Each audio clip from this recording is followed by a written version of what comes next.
നമസ്കാരം മലയാളി വാർത്തയിലേക്ക് സ്വാഗതം. നന്ദി മൃഗങ്ങളോളം വരില്ല എന്ന് പറയാറില്ലേ? അതാണ് മലപ്പുറത്തും ഇന്നലെ സംഭവിച്ചത്.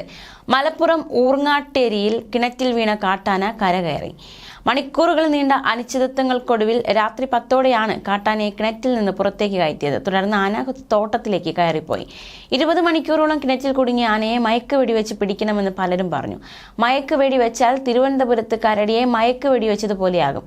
കരടി വെള്ളത്തിൽ വീണ് ചത്തത് ഇന്ന് ആരും മറന്നിട്ടില്ല. രക്ഷപ്പെടുത്തിയ ആന പേടിയോടെയാണ് കരകയറിയത്. ചുറ്റും നിന്നവർക്ക് തുമ്പിക്കൈ പൊക്കി നന്ദി അറിയിച്ചാണ് തോട്ടത്തിലേക്ക് ഓടിപ്പോയത്. അതേസമയം ആനയെ പേടിപ്പിച്ച് പടക്കം പൊട്ടിച്ചും മറ്റും ആനയെ ഉൾവനത്തിലേക്ക് കയറ്റാനുള്ള ശ്രമം തുടരുകയാണ്.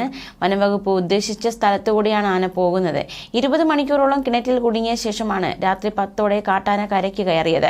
കിണർ പൊളിച്ച് കര കയറ്റി വനത്തിലേക്ക് വിടാനുള്ള ദൗത്യമാണ് വിജയിച്ചത്. കാട്ടാന അകപ്പെട്ട കിണറിന്റെ ഉടമയ്ക്ക് 1.5 ലക്ഷം രൂപ നഷ്ടപരിഹാരം നൽകാനാണ് തീരുമാനം. 18 മണിക്കൂർ നീണ്ട അനിശ്ചിതത്വത്തിനും പ്രതിഷേധങ്ങൾക്കും ശേഷം രാത്രി 8ഓടെയാണ് കിണർ പൊളിച്ച് ആനയെ പുറത്തെത്തിക്കാൻ തീരുമാനമുണ്ടായത്. തുടർന്ന് കിണറിന്റെ ഒരു ഭാഗം JCB ഉപയോഗിച്ച് ഇടിച്ചു നിരത്തുകയായിരുന്നു. ഇതിലൂടെ പലവട്ടം ആന കയറാൻ ശ്രമിച്ചെങ്കിലും പിൻകാലുകൾ കിണറ്റിൽ നിന്ന് ഉയർത്താനാകാതെ കാട്ടാന പ്രയാസപ്പെട്ടു. ഇതിനിടയിൽ ആനയ്ക്ക് പനമ്പട്ട ഉൾപ്പെടെ ഇട്ട് നൽകിയിരുന്നു. പലതവണ ആന വനംവകുപ്പ് ഒരുക്കിയ വഴിയിലൂടെ കയറാൻ ശ്രമിച്ചെങ്കിലും കിണറ്റിലേക്ക് വീണു. പിന്നീട് ഏറ്റവും ഒടുവിലായി രാത്രി 10ഓടെ നടത്തിയ ശ്രമത്തിൽ ആന കിണറ്റിൽ നിന്ന് പുറത്തേക്ക് കയറുകയായിരുന്നു. അക്രമങ്ങളൊന്നും കാണിക്കാതെ തന്നെ ആന സ്ഥലത്ത് നിന്ന് പോയി.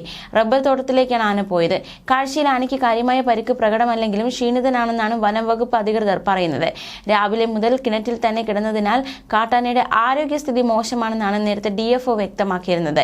കിണറിന്റെ ഒരു ഭാഗം പൊളിച്ചതിനാൽ പുതിയൊരു കിണർ നിർമ്മിക്കുന്നതിന് വേണ്ടിയാണ് 1.5 ലക്ഷം രൂപ നഷ്ടപരിഹാരമായി സ്ഥലത്തിന്റെ ഉടമസ്ഥൻ സണ്ണിക്ക് നൽകും. പ്രശ്നം പൂർണ്ണമായി പരിഹരിക്കുന്നതുവരെ വനംവകുപ്പ് അധികൃതർ സ്ഥലത്തുണ്ടാകുമെന്നും ഉറപ്പ് നൽകിയിട്ടുണ്ട്. വനത്തിലേക്ക് കയറിപ്പോകുന്ന ആന സ്വാഭാവികമായും വനാതിർത്തികളിലായിരിക്കും നിലയുറപ്പിക്കൂ. ആനയെ വനത്തിനകത്തേക്ക് തുരത്താൻ കുങ്കിയാനകളെ എത്തിക്കും. കർഷകരായ പ്രദേശവാസികൾ നേരിടുന്ന പ്രതിസന്ധികൾ പരിഹരിക്കുന്നതിനായി ജില്ലാ കളക്ടറുടെ നേതൃത്വത്തിൽ ചർച്ച നടത്താനും ധാരണയായിട്ടുണ്ട്. ആനയെ കിണറ്റിൽ വെച്ച് തന്നെ മയക്കുവെടി വെച്ച് ഉൾക്കാട്ടിലേക്ക് കൊണ്ടുവിടണമെന്നായിരുന്നു നാട്ടുകാരുടെ ആവശ്യം. അതിന്റെ പ്രായോഗിക ബുദ്ധിമുട്ട് വനംവകുപ്പ് ഉദ്യോഗസ്ഥർ ബോധ്യപ്പെടുത്തുകയായിരുന്നു. സ്ഥലത്തെ ഇടവക വികാരി ഉൾപ്പെട്ട് നടത്തിയ ചർച്ചയിലാണ് കാര്യങ്ങൾ ധാരണയായിരിക്കുന്നത്. കിണർ ഒരു ഭാഗം ഇടിച്ച് ആനയെ വനത്തിലേക്ക് തുരത്താനുള്ള നടപടികളാണ് 20 മണിക്കൂറിനൊടുവിൽ വിജയകരമായി പൂർത്തിയായത്. ഏകദേശം 1 മണിയോടെയാണ് കൃഷിയിടത്തിലെ കിണറ്റിൽ ആന അകപ്പെടുന്നത്.